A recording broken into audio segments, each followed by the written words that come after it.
हरि विष्णु की जय हो। ओम घृणी सूर्याय नमः। मैं नीलम आप सभी का आपके अपने चैनल प्रभु भक्ति संगीत में हार्दिक स्वागत करती हूँ।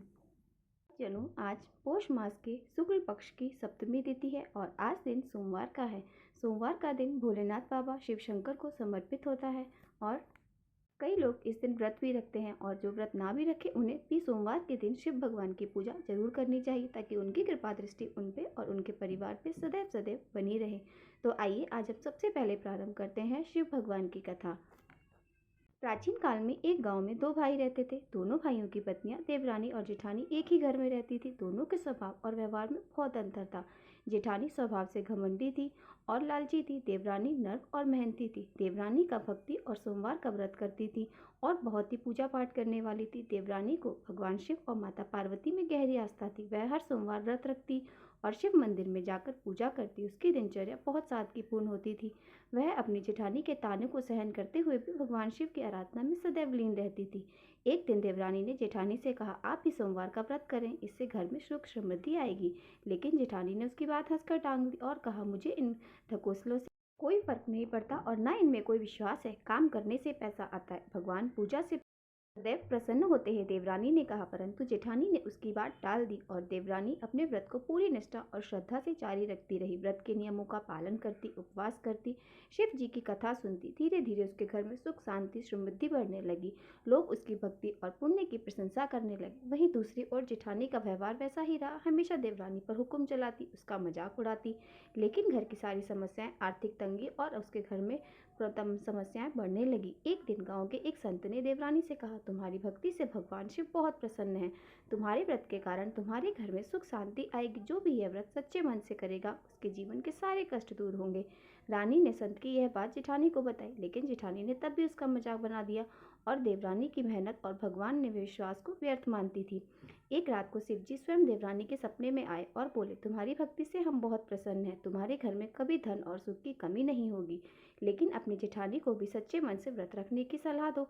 सुबह उठकर देवरानी ने जेठानी को सपना सुनाया। यह सुनकर जेठानी ने उसे अंधविश्वास कहकर खारिज कर दिया।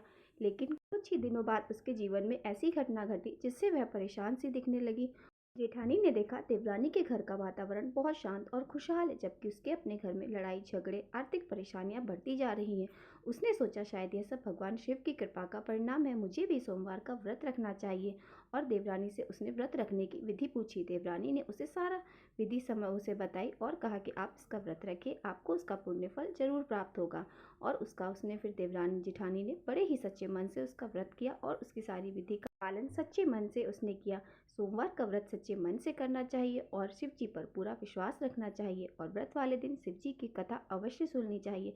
शिव जी आपकी हर मनोकामना को पूर्ण करते हैं और जीवन में आने वाली सब संकटों को दूर कर देते हैं। बोलो शंकर भगवान की जय हो।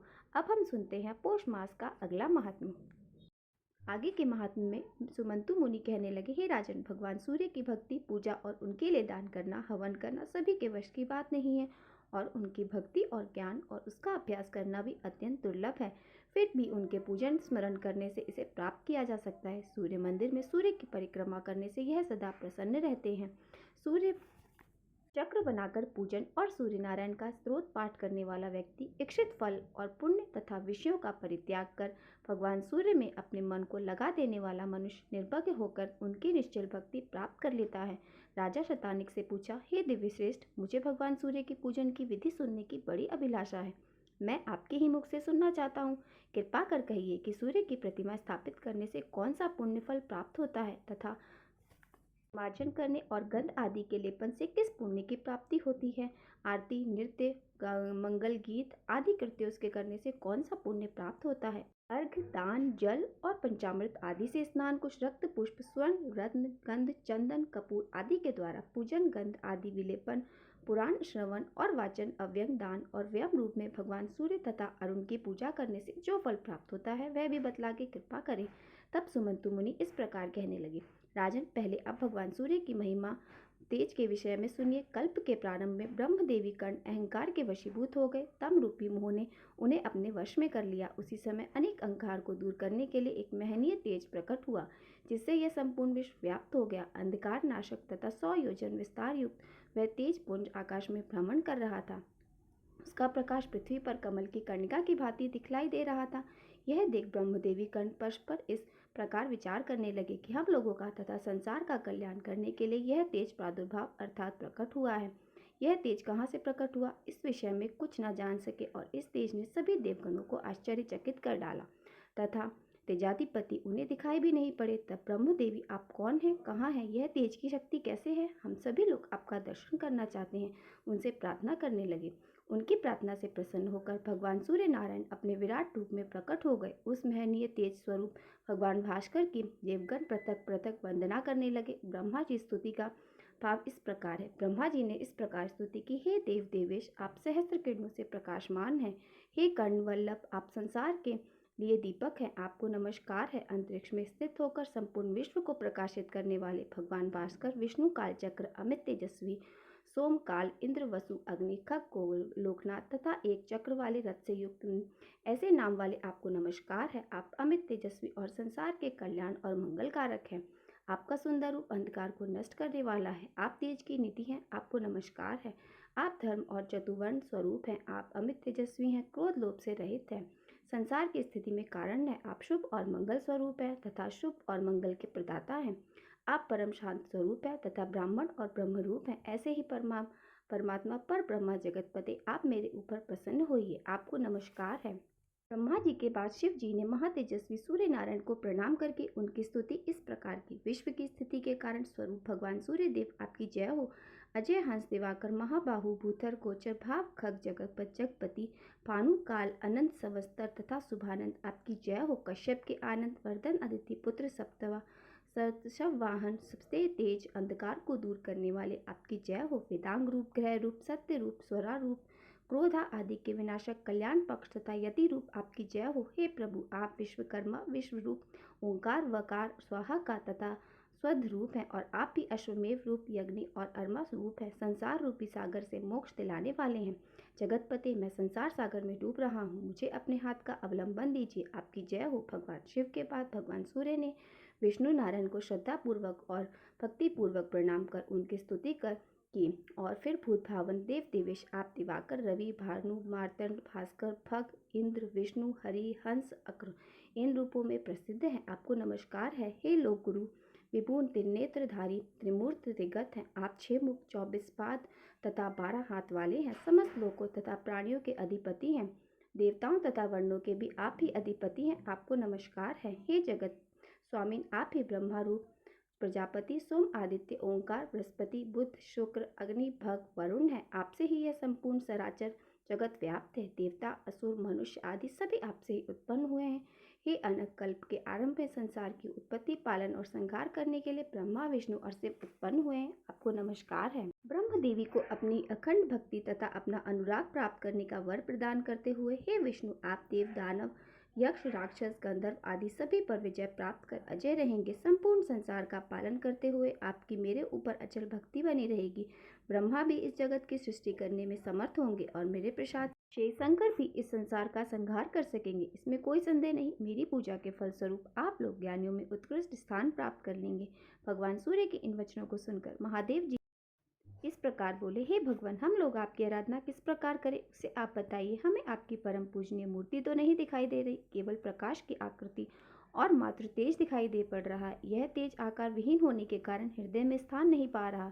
जब तक मन किसी विषय वस्तु में नहीं लगता तब तक किसी की भक्ति या इच्छा उस विषय वस्तु को प्राप्त करने की नहीं होती। जब तक भक्ति उत्पन्न नहीं होगी तब तक पूजन आदि करने में कोई समर्थ नहीं होगा। इसलिए आप साकार रूप में प्रकट होइए, जिससे कि हम लोग उस साकार रूप का दर्शन पूजन अर्चन कर सिद्धि को प्राप्त करने में समर्थ हो। तब भगवान सूर्य कहने लगे, महादेव जी, आपने बड़ी उत्तम बात पूछी है, अब आप तच्चित होकर सुनिए। इस जगत में मेरी 4 प्रकार की मूर्तियां हैं जो संपूर्ण संसार को व्यवस्थित करती हुई सृजन पालन पोषण तथा संगार आदि में प्रत्येक समय संलग्न रहती हैं। प्रथम मूर्ति राजसी मूर्ति है जो ब्रह्मासी शक्ति के नाम से प्रसिद्ध है, वह कल्प के आदि के समय संसार की सृष्टि करती है। दूसरी सात्विकी मूर्ति विष्णु रूपनी है जो संसार का पालन और दुष्टों का विनाश करती है। तीसरी मूर्ति तामसी है जो भगवान शंकर के नाम से विख्यात है, वह हाथ में त्रिशूल धारण किए हुए कल्प के अंत में विश्व सृष्टि का संहार करती है। मेरी चौथी मूर्ति सत्व आदि गुणों से अतीत तथा उत्तम है और वह स्थित रहते हुए भी दिखाई नहीं पड़ती। उस अदृश्य शक्ति के द्वारा उस समस्त संसार विस्तार को प्राप्त हुआ है। ओंकार ही मेरा स्वरूप है। यह सकल तथा निष्कल होकर और साकार दोनों निराकार दोनों ही रूपों में है। यह संपूर्ण संसार में व्याप्त रहते हुए भी सांसारिक कर्म फलों में लिप्त नहीं रहती, जल में पद्म पत्र की भांति अली रहती है। यह प्रकाश आप लोगों के अज्ञान को दूर करने तथा संसार में प्रकाश करने के लिए उत्पन्न हुआ है। अब आप लोग मेरे इस अस्पष्ट अर्थात निर्लिप्त रूप की आराधना करें। इस प्रकार सूर्य नारायण के वचन सुनकर भगवान विष्णु ने उन्हें प्रणाम करके कहा, हे देव, हम सभी लोग उत्तम सिद्धि प्राप्त करने के लिए आपके परम तेजस्वी व्यम रूप का पूजन अर्चन किस विधि से आराधना करें। परम पूज्य कृपा आप उस विधि को बतलाकर मुझे सहित और ब्रह्मा जी और शिव पर दया कीजिए, जिससे हम लोगों को परम सिद्धि प्राप्त हो सके और हमें कोई विघ्न बाधा न आए। तब भगवान सूर्य बोले, देवताओं में श्रेष्ठ है वासुदेव, आप शांतचित्त होकर सुनिए। आपका प्रश्न उचित है। मेरे अनुपम व्यम रूप की आप लोग आराधना कीजिए। मेरी पूजना मध्याह्न काल में भक्ति पूर्वक सदैव करने से इच्छित भक्ति की प्राप्ति होती है। भगवान सूर्य के इस वचन को सुनकर ब्रह्मा देवी, हे देव, आप धन्य हैं, हम लोगों को आपने अपने तेज से प्रकाशित किया। ब्रह्मदेव बोले, हम लोग कृतकृत हो गए। आपके दर्शन मात्र से ही सभी लोगों को ज्ञान प्राप्त हुआ तथा तम मोह तंद्रा आदि सभी क्षण मात्र में ही दूर हो गए हैं। हम लोग आपके ही तेज के प्रभाव से उत्पत्ति, पालन और संहार करते हैं। अब आप स्वयं के पूजन विधि को बताने की कृपा कीजिए। तब भगवान आदित्य कहने लगे, हे देवतागणों, आप लोग सत्य ही कह रहे हैं। जो मैं हूँ वही आप लोग भी हैं, अर्थात आप लोगों के स्वरूप में मैं ही स्थित हूँ। अहंकारी, विमूल, असत्य कल से युक्त लोगों के कल्याण के लिए तथा आप लोगों के अंधकार अर्थात तम मोह आदि की निवृत्ति के लिए मैंने तेजोमय स्वरूप प्रकट किया है। इसलिए अहंकार, मान, दर्प आदि का परित्याग कर श्रद्धा भक्ति पूर्वक निरंतर आप लोग मेरी आराधना करें। इससे मेरे सकल निष्कल उत्तम स्वरूप का दर्शन प्राप्त होगा और मेरे दर्शन से सभी सिद्धियां प्राप्त हो जाएंगी। इतना कहकर सहस्त्र किरण भगवान सूर्य देवताओं के देखते देखते अंतर्ध्यान हो गए। भगवान भास्कर के तेजस्वी रूप का दर्शन कर ब्रह्मा, विष्णु और शिव सभी आश्चर्यचकित होकर परस्पर कहने लगे, यह तो अतिथि पुत्र सूर्य नारायण है। यह महातेजस्वी लोगों को प्रकाशित करने वाले सूर्य नारायण है।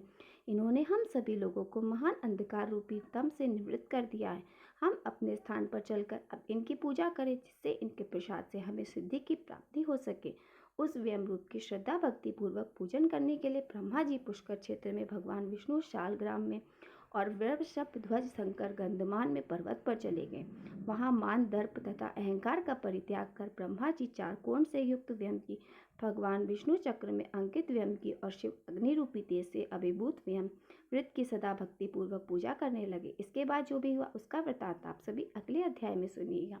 और आशा करती हूँ आप सभी को मेरा आज का वीडियो पसंद आया होगा। अगर वीडियो पसंद आया हो तो वीडियो को लाइक और मेरे साथ जुड़े रहने के लिए चैनल को सब्सक्राइब अवश्य कर लीजिए। तो मिलते हैं हम आपसे अगली वीडियो में। श्री हरि विष्णु की जय हो। ओम घृणी सूर्याय नमः।